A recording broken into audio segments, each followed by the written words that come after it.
Hello, hi everyone, welcome to All Four Queens. Hope everyone's doing okay. I've had so many things downloaded that I had to just take a bit of time to just put it into some sort of order and some sort of understanding. Plus I was getting sent, I don't know if you notice, you get sent things in your feed that they sometimes want you to look at. So, sometimes it's worth doing that as well. Just a tip. So hope everyone's doing okay.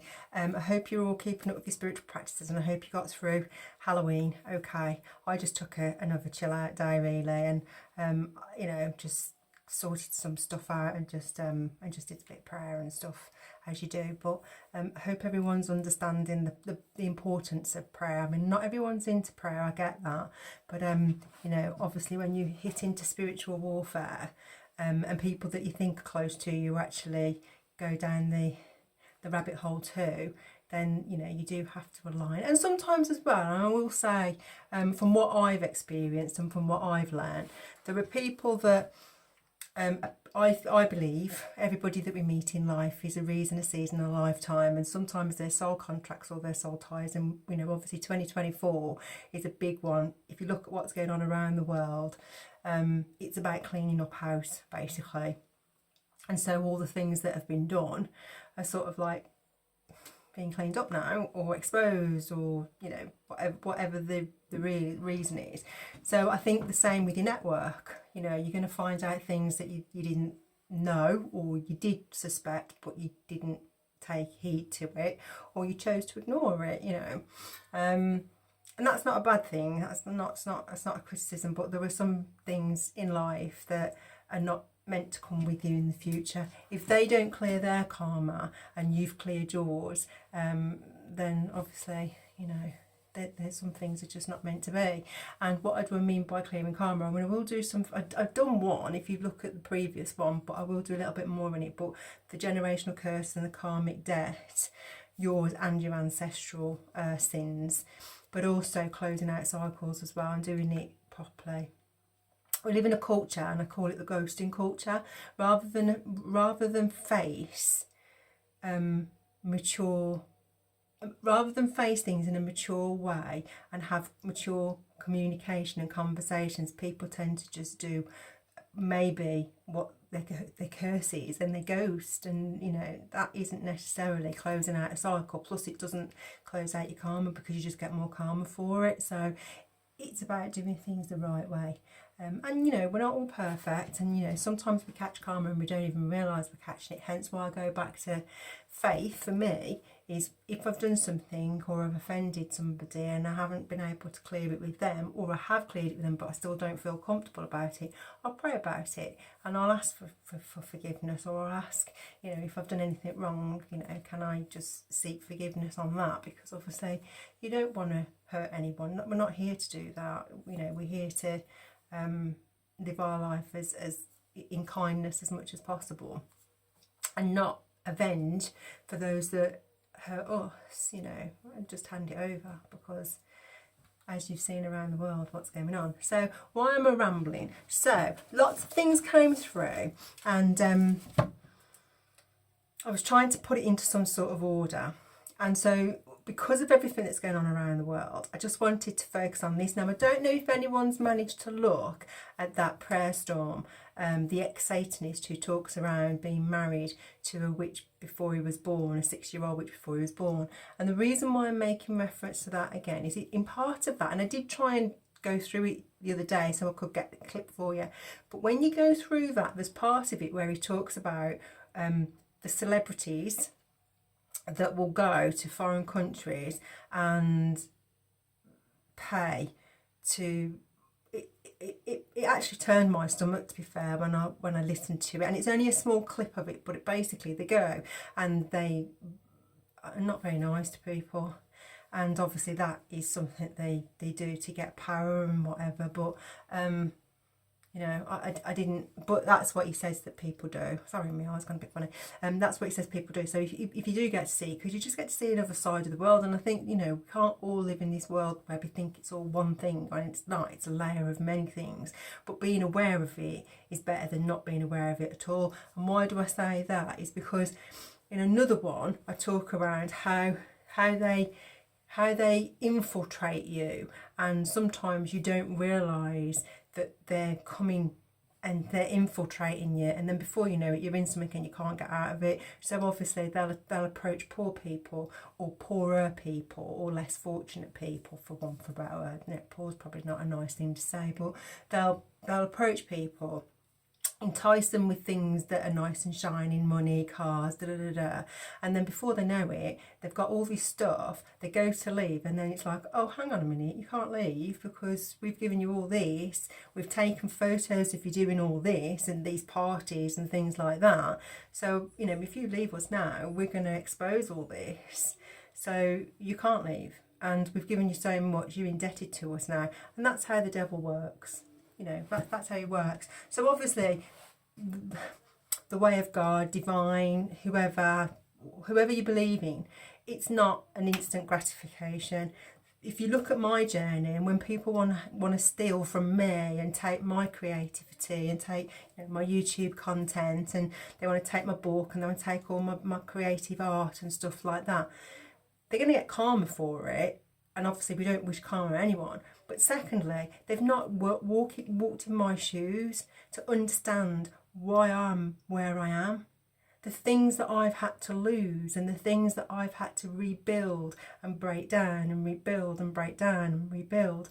And the journey, not just this lifetime, but past lifetimes, to clear karma has been extensive, which is why the wheel is turning.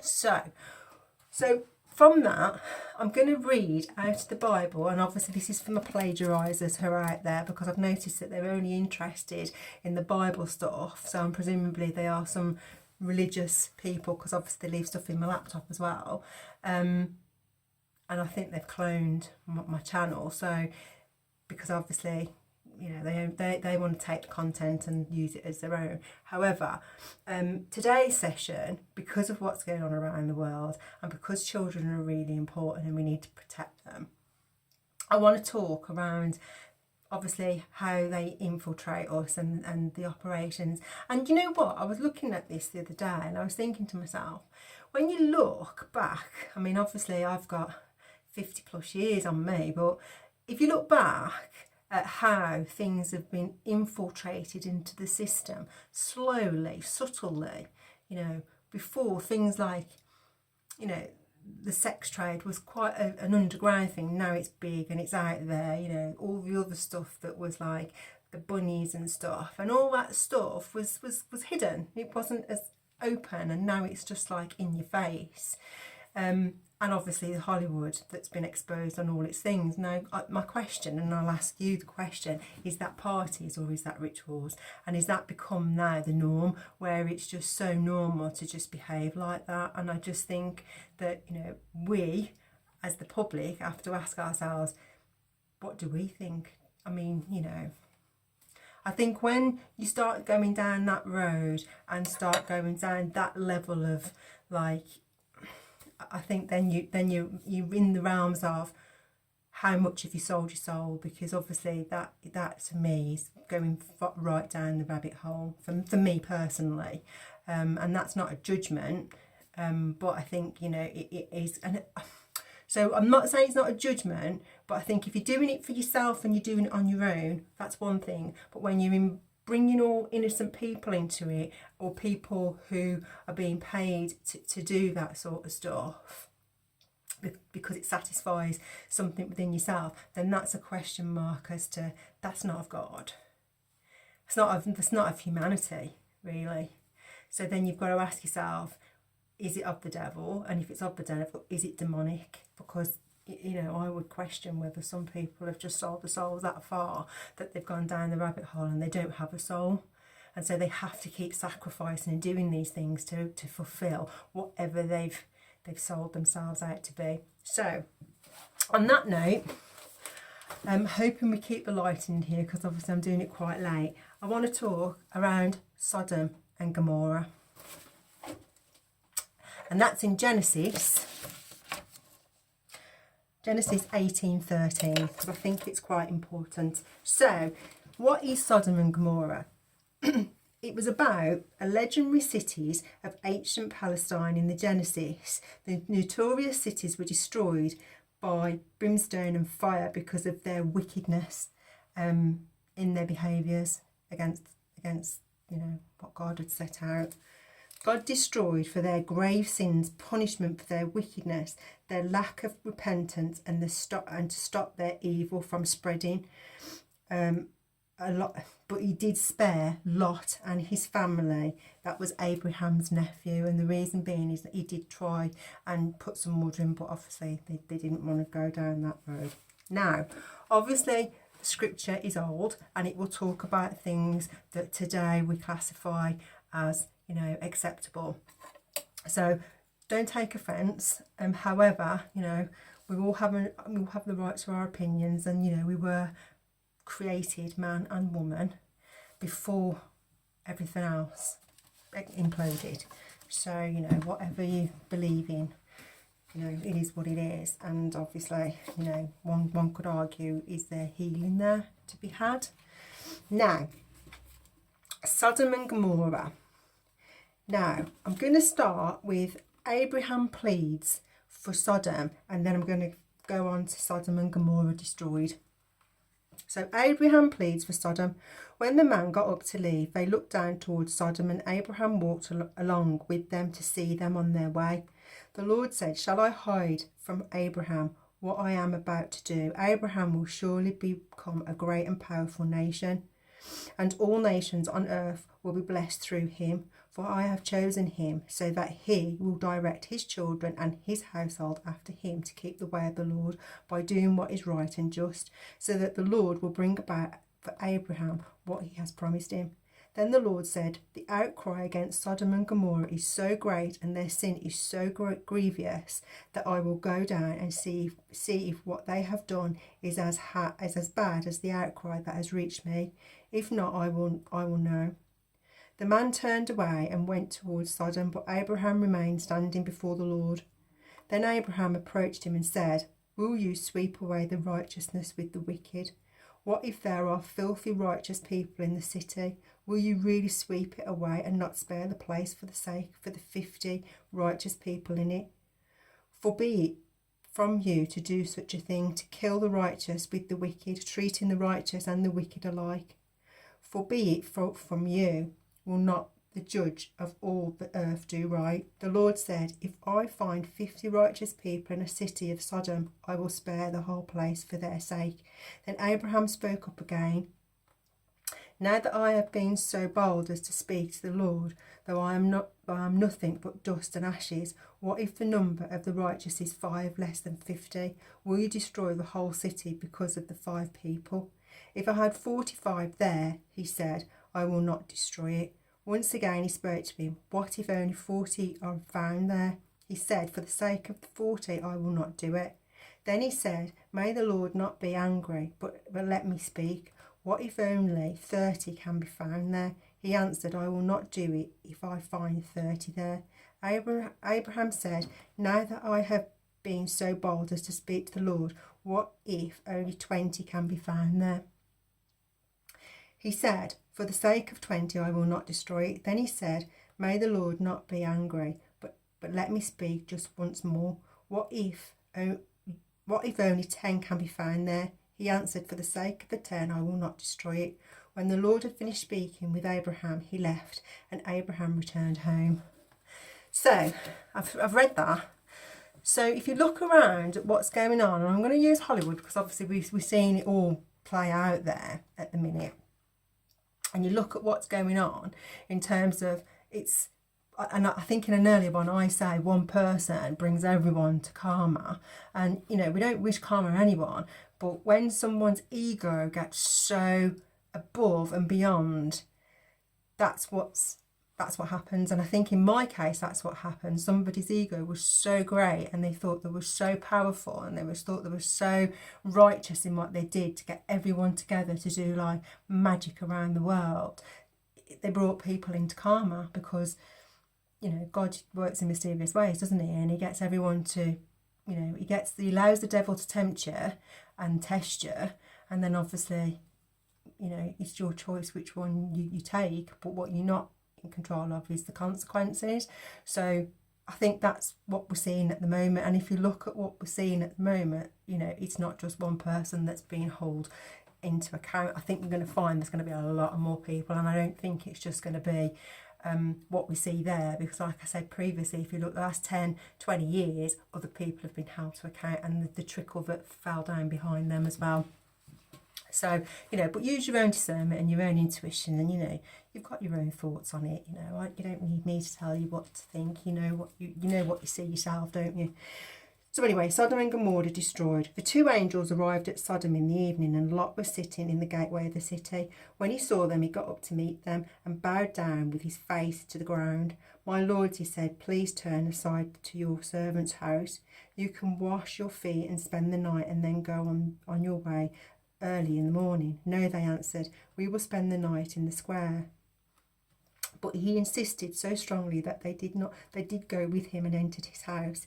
He prepared a meal for them, baking bread without yeast, and they ate before they had gone to bed. All the men from every part of the city of Sodom, both young and old, surrounded the house. They called to Lot, where are the men who came to you tonight? Bring them out to us so that we can have sex with them. Lot went outside to meet them and shut the door behind him and said, no, my friends, don't do this wicked thing. Look, I have 2 daughters who have never slept with a man. Let me bring them out to you, and you can do what you like with them. But don't do anything to these men, for they have come under the protection of my roof. Get out of our way, they replied, and they said, this fellow came here as an alien, and now he wants to play the judge. We'll treat you worse than them. They kept bringing pressure on Lot and moved forward to break down the door. But the men inside reached out and pulled Lot back into the house and shut the door. Then they struck the men who were at the door of the house, young and old, with blindness, so that they could not find the door. The 2 men said to Lot, do you have anyone else here, sons-in-laws, sons or daughters, or anyone else in the city who belongs to you? Get them out of here, because we are going to destroy this place. The outcry of the Lord against its people is so great that he has sent us to destroy it. So Lot went out and spoke to his son-in-law, and who were pledged to marry his daughters, and said, hurry and get out of this place, because the Lord is about to destroy the cities. But his son-in-law thought he was joking. With the coming of dawn, the angels urged Lot, saying, hurry, take your wife and your 2 daughters who are here, so you will all be swept away, but the city is punished. When he hesitated, the man grasped his hands and the hands of his wife and of his 2 daughters, and led them safely out of the city, for the Lord was merciful to them. As soon as they had brought them out, one of them said, flee for your lives, don't look back, and don't stop anywhere in the plain. Flee to the mountains, or you will be swept away. But Lot said to them, no, my lord, please, your servants have found favour in your eyes, and you have shown great kindness to me in sparing my life. But I can't flee to the mountains. This disaster will overtake me and I'll die. Look, here is a town near enough to run to, and it is small. Let me flee to it, and it is very small, isn't it? Then my life will be spared. He said to him, very well, I will grant this request too. I will not overthrow the town you speak of, but flee there quickly, because I cannot do anything until you reach it. That is why the town was called Zor. By the time Lot reached Zor, the sun had risen over the land. Then the Lord rained down burning sulphur on Sodom and Gomorrah. From the Lord out of the heaven, thus be overthrow those cities and the entire plain, including all those living in the cities, and also the vegetation in the land. But Lot's wife looked back and said, and she became a pillar of salt. Remember, he told her not to look back, and she looked back. Early the next morning, Abraham got up and returned to the place where he had stood before the Lord. He looked down towards Sodom and Gomorrah, towards the land of the plain, and he saw dense smoke rising from the land like smoke from a furnace. So when God destroyed the cities of the plain, he remembered Abraham, and he brought Lot out of the catastrophe that overthrew the city where Lot had lived. Okay, so I've read that because, as I've said, I don't believe you have to be religious, but I believe you do need to have faith in something, especially in these times of change and challenge. And you know, this is a challenge between people who have chosen to go down the dark path of all the nice shiny things, because remember, everything that glitters isn't always gold, and everything that you take comes with a sacrifice. And so now the tables are turning, aren't they? The wheel of fortune is changing. 2024 is about everything that was ever done coming up, being swept up, being pushed out, everyone dealing with it, and then moving to the new world. Now, obviously, that's going to take time. And if you look what Mother Nature's doing, she's clearing stuff out. And cities that maybe, I mean, you know, we don't know whether they were part of sin. I won't say Sodom and Gomorrah type sin, but sin. And maybe that's why that's being, you know, you're seeing things around the world that are happening at this moment in time. And that's because those areas of course, you know, are part of the change. And it could be, you know, scientific, ecological as well, and economical and all that sort of stuff. But, you know, for the purpose of this, it's about being mindful and being clear and understanding and using your discernment and your intuition when things come to you and people entice you into things. Be mindful what it is that you're being offered and what you're being asked to do for it, because all that glitters isn't always gold. And there's always a price to pay. And like I said before, I've lost and I've stood up. I've stood up. Some of it was my karma, some of it other people induced and played games with my Akashic records. But I still came through it because I still had, you know, my faith. I'm knowing that, you know, I was going to get through it. And obviously I'm here to teach other people that you can get through adversity and you can still keep your soul and your dignity in doing so as well. It's a longer road. I'm not saying it's easy. It's a longer road. But at least when you get through it, you understand that you've done it the right way, the righteous way, and you haven't sold your soul to do it. Now, I would strongly recommend read Sodom and Gomorrah for yourself. I mean, obviously, there's a lot that goes into Sodom and Gomorrah. I think, you know, the lesson was really about the lesson shows hospitality to the poor, the needy, human wickedness and spiritual, and the divine retribution. The Quran also states that the city lusted after men instead of women. That's 781 in the Quran. Indecency mentored their destruction and the highway robbery and ambiguous evil deeds. Now, obviously, it's in Bible. It's in Genesis 18:30. But basically, that's what it's teaching us. It's just teaching us that there was a city that just basically just lost all sense of morality. And, you know, we have to ask ourselves when we look around the world and what we've accepted as normal, has it invited, you know, the devil into our space? You know, God is about peace, love, harmony, and you know, your home should be your sanctuary for one, and your relationship should be. So I think it's just food for thought, and that's why I've put it out there today. I don't know how it will be received because obviously it's quite controversial one, isn't it? But it is the Bible, so it is what it is. And obviously I think it's quite poignant to what goes on today. And I think for me, it's all about being, you know, using your discernment and using your intuition and questioning when someone asks you if you want this or you want that, or, you know, I've got a great deal for you.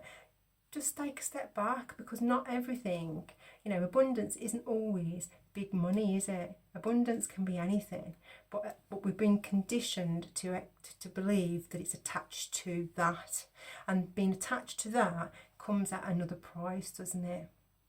So I think I'll do something else on that one. But I just wanted to put this one out so that everyone sees it for what it is, and you read it, you take on it what you want to take on it. Now I think I'm going to do the disclaimer as well. I understand that we've all, you know, been taught differently and everyone has a different perspective of religion, but me personally, my religion, I don't put a label on it as such, but my religion is not about hurting people.